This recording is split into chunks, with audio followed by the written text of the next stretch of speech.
So first things first, Benjamin, how are you? I'm very good, thank you very much.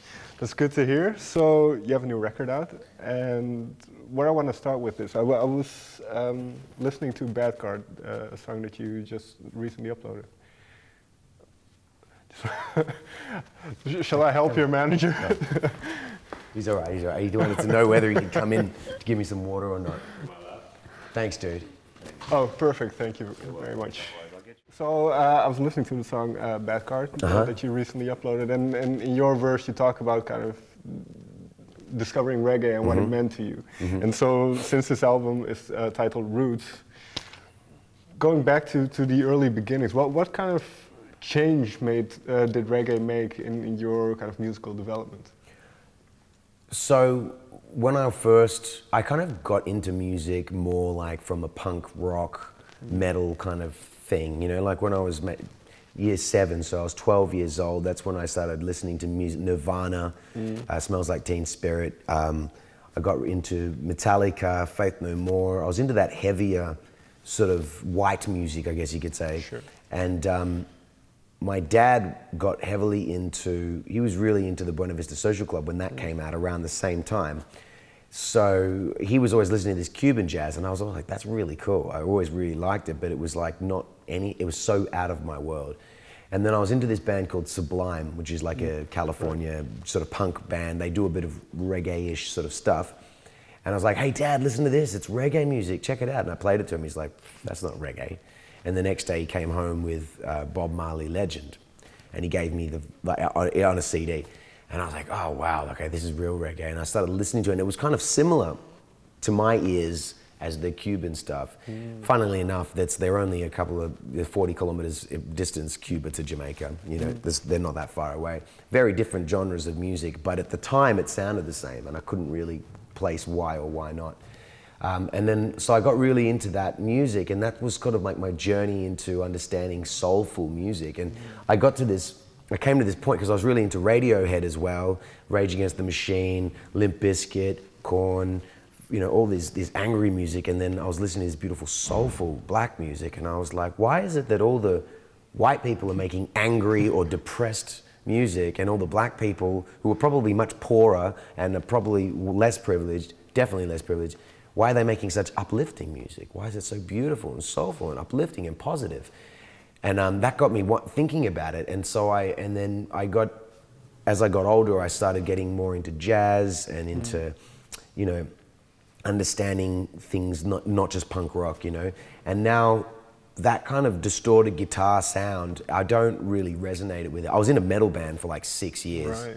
And I really was into it. But then after being in a band with listening to over and over again, for years, and you know, for every 3 days a week we used to jam. Now I can't really listen to it anymore. I need like just soulful, gentle music. You know, I mean, I love drum and bass and I love electronic music, but metal and stuff doesn't really resonate with me anymore.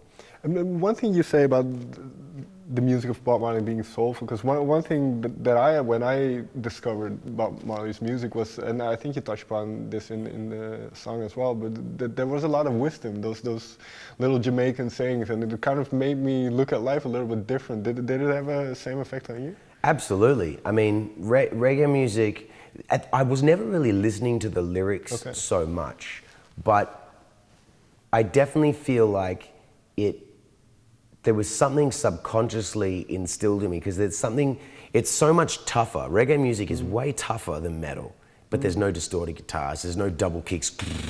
You know, even though metal's trying to be as tough as it can be, raw, this is rough, raw. Reggae was like, whether you have a fat bass line booming along, like it's tough, man. It's really tough, but it's beautiful and it's tough. And so that was the biggest inspiration for me, not so much the lyrics. When it comes to lyrics, I don't really listen to people's lyrics that much. I've never been into someone who listens to lyrics and, oh wow, he used this metaphor and put this there and going over the bar line in rap. Like I'm more into the beat and the bass line and the chords and the melodies, you know. And then my lyrics are just like, well, this is what I'm going through, this is what I'm feeling, and I just put that onto page. Okay. Well, because of that, I see a lot of similarities in that you do look at the world and you see certain things, and then you have your ideas about them. To Bob Marley, you mean? No, but in terms of your lyrics, yeah. where you look at the world, and for instance, if we take A Fire Every Day, that's kind of a look at the world we live in today.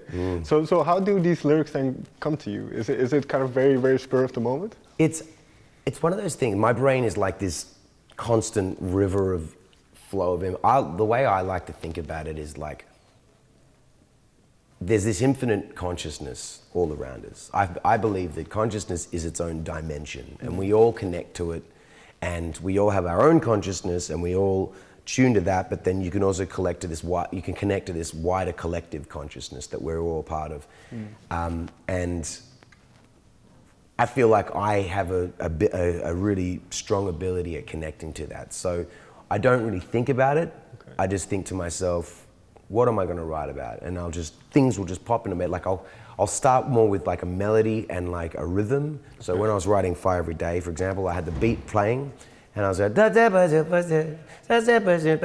then I'm like, like that's how it started. Okay. And the system is a mess. I feel it in my chest. And those words just literally just fell out of my brain. Right. Put it down. I don't go, oh, I need to say this before this to make it like that. Just sort of like what happens in my, and then it's very like this kind of singular stream of consciousness kind of in a way. And of course, once I've written it down, I go back and I might fix a few things and change things around a little bit. But usually it's I don't know, it's just something that just turns on in my brain. I wish I could teach it, to tell people how to do it, but I can't.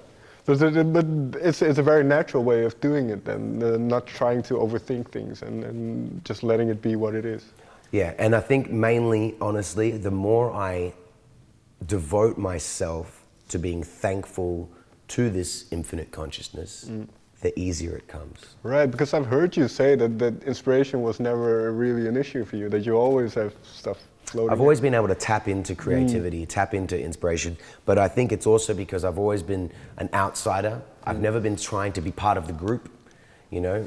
I've always been, like when I was in high school and primary school, I was never trying to be part of the big group or anything like that. I was just like, in a way, it was bad to some degree because it made it hard for me to make friends, and I got bullied as well because I was always just trying. I was like, I naturally have an argumentative sort of mindset. Right. I'm not an agreeable person. If someone said something to me which is completely true, I would try and figure out a way to be like, but hang on, what about like this? And it just pisses people off. That's just how my brain works, and it's annoying. There's a beautiful quote by Bill Burr, you know, the comedian. Sure, my favorite comedian. One of my favorite, and he says this amazing quote, and it's so true. He says, I agree with 99% of feminism until it comes out of a woman's mouth. Right? And it's hilarious. Sure. But it's one of those things, and it's true. It's like, I do agree with all of feminism, but when someone's trying to argue it with me, I'll try and find a way to, you know, my wife hates me for it. But she doesn't hate me, but, you know, she definitely hates that quality. But you need to get out. You just have to go through this door here. Sorry. Oh, good, man. Don't worry about it. Just through there. Where's the car? That last one, man. Thank you. No worries. No, so... in terms of can I assume then that you start with music? Did I start with music? Yeah, when you write? So because you say there's more emphasis on kind of the feel and the sound. I mean, you know, when I was in high school, I was kind of like, whatever, I didn't know what I did. I think I'm one of those people that whatever I decided to do, I probably would have done it well. May not have been a professional or the best at it, but I definitely would have done it good. Whether I was a lawyer or a doctor or even a gardener. I just have a brain where when I learn to do something, I want it done right. And it pisses me off when other people don't do things properly. And that's another thing, like we're working in groups, so maybe that's why I'm a solo artist. When I work with artists, other people, and I feel like they're not putting their 100% in, it really annoys me. Right. I want everyone to do their absolute best at all times. And sometimes that's very demanding of people, which is probably why I'm definitely a solo artist. But it is part of this is just, I don't know how accurate this is, but is it also part of, you've been busking for a lot of years and kind of perfecting, honing that craft. So is it part of that you kind of exactly know how to do what you do, and because you know that you kind of ask the same diligence from other people? Well, I was in lots of different bands before starting Dub FX, and I was like singing, and I was in a metal band, I was in a hip hop soul band, I was doing jazz, I was in a jazz band. Well, I was jamming with lots of jazz musicians, not a specific band. I was singing over house and breakbeat in clubs with DJs, and then I was also doing acoustic sets with a few other people. So I was doing lots of different genres. You know, I was doing reggae as well, and none of those acts I felt like were going anywhere because I felt like all the people in those bands probably weren't all in the same way I was all in, which is why I just packed my bags and left Australia and came to Europe and started street performing on my own. As far as the process to get to where I am now, it was a long process because it was something that didn't exist yet. I didn't know anyone else, sorry, I just tapped the mic. I didn't know anyone else who was beatboxing hip hop and dubstep on the street and rapping and singing conscious lyrics. I didn't have any examples of that. Right. I didn't know that wasn't something that I was planning to do. It was something that when I would set up and street perform, when I made a certain type of hip hop beat, people would stop and they would want to buy my CD. And then other people would get up and rap. And then I remember one time in Manchester, this kid was rapping and it was one of the most amazing conscious raps, and everyone was watching. They thought he was the artist. I was the guy street performing, but this guy just rocked up and he's like, get me on the beat. I gave him the mic and he just started rapping, and I was like, wow, people respond to real conscious stuff. So I started writing more conscious things, you know, and then I noticed people liked bass lines. They liked warm, melodic, fat bass lines, so I started making those. They wanted fat, crunchy, bouncy beats, so I started making those. And before long, I was kind of like carved just by listening to what people were interested in. I was interested in it too. If there were people who wanted something that I didn't like, I wouldn't do it, obviously. Sure. But I just kind of, it all just fit together and became this thing that I loved, and it just so happened to be unique in its own way. And so I think because my diligence at just being so hands-on and wanting to do the best thing I can possibly at all times, I guess it became successful because of that. Well, because I can imagine touring wherever in a van and busking on the streets isn't the easiest of lives, I suppose. No. So what is that drive then? Is that you mentioned you kind of talk about it like you always had that, but what is that drive then to want to be successful or to want to do the best job you can? The drive for me, it's going to sound really counterintuitive, but I always wanted to be a dad, a father, and I wanted to be able to provide for my family. But I also didn't want to have a 9-to-5 job. Not that I think there's anything wrong with it. For me personally, I felt like being able to, if I could make a living for me and my family and do it through art, and through art that I get to choose, like I'm not being told what to do by a record label and I'm completely independent. Plus also, I started when I was young and I didn't have any responsibilities. I just had myself to worry about. But my end game was, I want to have a house with kids and a wife, and I want to have a good life. So I didn't smash myself with drugs. I don't drink alcohol really. I might have a beer once every couple of weeks. So very focused. I'm very focused and I'm very work driven, and I just want to do things right. I'm probably on the spectrum. A lot of people would think, I've definitely got some Asperger's and ADHD, 100%. But I think that's what helps me focus, and that's probably what makes me shit at interacting with people in large groups and good. Like I can interact with one-on-one, okay? But if I'm at a party and the focus is all on me, and I'm like, I have to interact with lots of different people, my brain can't handle it. Okay. So obviously when you're performing, there's a lot of people around. So well, they just have to listen to what I've got to say. I was going to ask, what is that consciousness when you're on stage then? Do you go somewhere else? Is it kind of an escape for you as well? I definitely go somewhere else. I'm kind of like, it's an out-of-body experience a lot of the time when I perform. And also, because I've been doing it for such a long time, it's like I've been doing it for 14 years now, you know, so it's very muscle memory based. Everything I do, technically, I know exactly what I spent a lot of time preparing my show and my set and all my equipment so that it all runs very efficiently. But yeah, I've got to that point. It's so dialed that when I get on stage, I'm completely confident that I know that I'm gonna smash the set. It's whether it's 40 minutes or 2 hours. In my brain, I'm like, this is what I'm gonna do, and I have the whole plan in my head. I run through it in my head, and I step on stage, and then it just sort of comes out, and I just do it. And I'm also very conscious of this infinite consciousness. Like I'm imagining it pouring through me and pushing out to the people. And that's how I don't get tired. That's how I keep my energy and don't feel drained when I leave the stage or when I do show after show after show. That can be really draining on a lot of people. I'm always imagining that I'm getting more energy than I need so that I can do what I do. And what role does the audience play in this energy? They just get to sit and enjoy it. Fair I mean, enough. definitely they throw the energy back, and I'm definitely more responsive when there's a huge crowd who are really into it. Right. And I can feel it when there's a crowd who are into it, but a bit sort of cold. And then I can feel it when the energy's rah, and like small crowds, you know, but really I could do it by myself because I used to do it on the street, and I would close my eyes and I would just get into that zone and open my eyes and there'd be like 500 people. Other times I'd do my thing and then I open my eyes and there'd be like 5 people. So I don't need the audience, but it definitely helps inspire. When I see them really bouncing, having a good time, that'll help me go a bit better, you know? Right.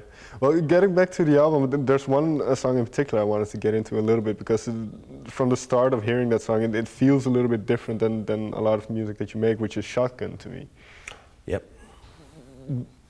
Where did you start with that song? Because there's that certain intro. I wrote the word, it's probably not accurate, but ominous.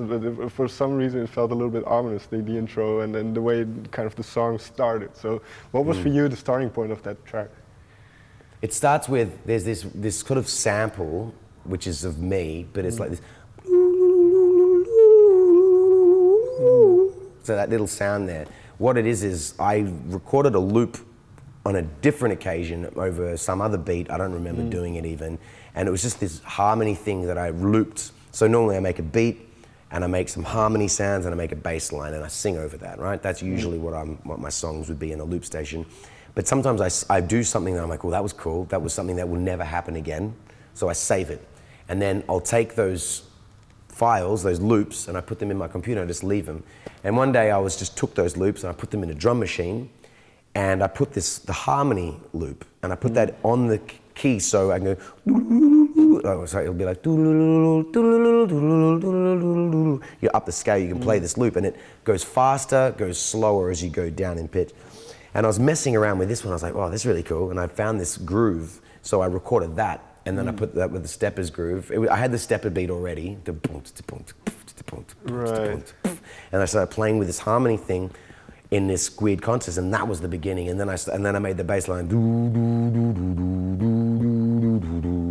It was all just in a little drum machine called Electron Digitact. The fact that you do so much yourself, in a way, you create all these sounds yourself, is it sometimes difficult to know what direction a song goes into? It always changes. Like I'll start a song as a hip hop beat and it'll turn into a reggae song or a jungle tune or a drum and bass. I just kind of, sometimes I make the remix before I've even made the original. That's what usually happens with me. Like I'll do this, I had this, like one of the songs on Branches, which is the next thing I'm gonna be releasing. It started off as like this kind of really gentle hip hop with like a samba guitar, and then while I was making it, I'm like, oh, the remix is going to be sick. So I started making the remix and now it's just the remix. Okay. It's like a drum and bass version of the tune. It just happens. So yeah, I don't know. It always changes. And with Shotgun, is it again the kind of stream of consciousness lyrics? That's kind of the first. It's audio, and then you start to pick out words in. Big time. That one there was an interesting one because all I had was, for some reason, and so I load up my shotgun, like that was just in there. And then I was also, that was the first thing, and I'm like, I've never sung a song about loading up shotguns, and I'm not that kind of a guy. I've never wanted to even touch a shotgun. I've never fired a gun in my life. I've never gambled. That's not me. And then I was like, I was walking down the street and heard a rich man say, I'm a living in the streets and I'm a dying today. And I was like, came up with this story and this idea of, if I was to meet myself in the future. So the young version of me meeting the old man of me. And that old man is the old man that made all the wrong choices. He's a bum, he lives in the street, He's bitter and he's angry, Right. and he hates himself, and he asks the young me to kill him. That's what the story's about. So is that in a sense a reminder to yourself in a way that, because you mentioned kind of the goal was always to have that family, have a wife, family, and you have that now? Exactly. So is that the more kind of, don't go down this like gambling or whatever you can do to fuck up your life path? Exactly. But just stay on what you do. And that's right, yeah. That's literally, it's about him, you know, because there's a moment in the song where he gets the young me. He's being asked by the old me to shoot him, and then somehow the young me, now all of a sudden the old me's got the gun, he shoots the young me, right? And I see the gods, and the gods say, just go back and hold the ones you love, appreciate life, do, you know, what you can to be a better person and all that sort of stuff. That is kind of like a reminder. It's basically, yeah, I mean, it's like I could have easily fucked my life up. Right. You know, but I think that I've just been good at surrounding myself with good people. I was at a stage in my previous relationship where I could have, I mean, a lot of the inspiration for that song was where I would be if I stayed in my previous relationship. Because I became very bitter, very, very angry, and unappreciative of where I was. And I felt like all the hard work I was doing there was no payoff. That's where I felt like, and if I'd stayed in that relationship, I would be really, I'd want to kill myself, I think. Right. So, but luckily I'm not in that relationship, and Luckily, my wife is amazing, and I'm super, super blessed. I've got 2 beautiful children. But yeah, that's the song. It's like if I went down that wrong path. Finally then, and this kind of ties into what we just talked about, but it seems to me at least that your music has a lot of emphasis on kind of self-awareness, but also self-acceptance, kind of, allowing yourself to be yourself in a way. Is that also something you've carried from your childhood, or something that gradually you realized about the world and about kind of how you want to conduct yourself? Definitely. I think because I always did feel out of place growing up to some degree, and I think a lot of that was also because I grew up in Australia till I was 9, then I moved to Italy with my mum for 3 years. And all of a sudden, I felt out of place in Australia, but now I felt out of place in Italy. And all the Italians had this opinion as to why I was strange and different. But the funny thing was, I was actually just like the people in Australia. I mean, I still had friends in Australia, of course. I didn't want to have them completely outcast, but it was like, I was like, oh, these Italian people were giving me shit for being how most people think you're supposed to be in Australia. Then after 3 years in Italy, I went back to Australia, and everyone was like, oh, these people think I'm too Italianized, or they don't understand this culture. And I was like, you don't know what you're talking about. You don't know what you're talking about. Nobody knows what they're fucking talking about. And that was when I had this realization, is everyone's just brainwashed by the media, by the way people, and I had this really young. I was like, wow, because I remember seeing things in the media, big stories that were all over the world, but the media in Italy was talking about it in one context, with one point of view. The media in Australia had a completely different point of view. Some of these things, and I was like, wow, everyone thinks it's this way because of the media saying here, and everyone thinks it's that way because the media says in this country. I'm like, the media is like the god of all of us. I remember thinking that so early on. And so it always gave me this idea of like, we don't know what we're talking about. We don't know what really is cool. So I kind of always had this outsider perspective. And so my lyrics, I guess, in a way, is I've always been, because I don't listen to what other people are writing about, I don't read other people's lyrics, I've always just written to what makes sense to me. And so my view of the world, it just comes out without any real, I don't question. I'm like, and people go, oh, I really like your lyrics. I'm like, really? I don't even. Because I did like your lyrics as well. It's interesting that, because I hear this every once in a while, that people who have interesting lyrics, they usually don't think about them too much. Really? Yeah, no, I definitely don't. I definitely have moments where I'll go back and read something that I wrote and go, wow, that's really clever. Like, about myself, I'm like, wow, that's really good. But I don't remember doing it that much. You know, I just kind of just did it, you know. All right. Benjamin, thank you very much for your time. Thanks for having me. Thank you. All right. Thanks.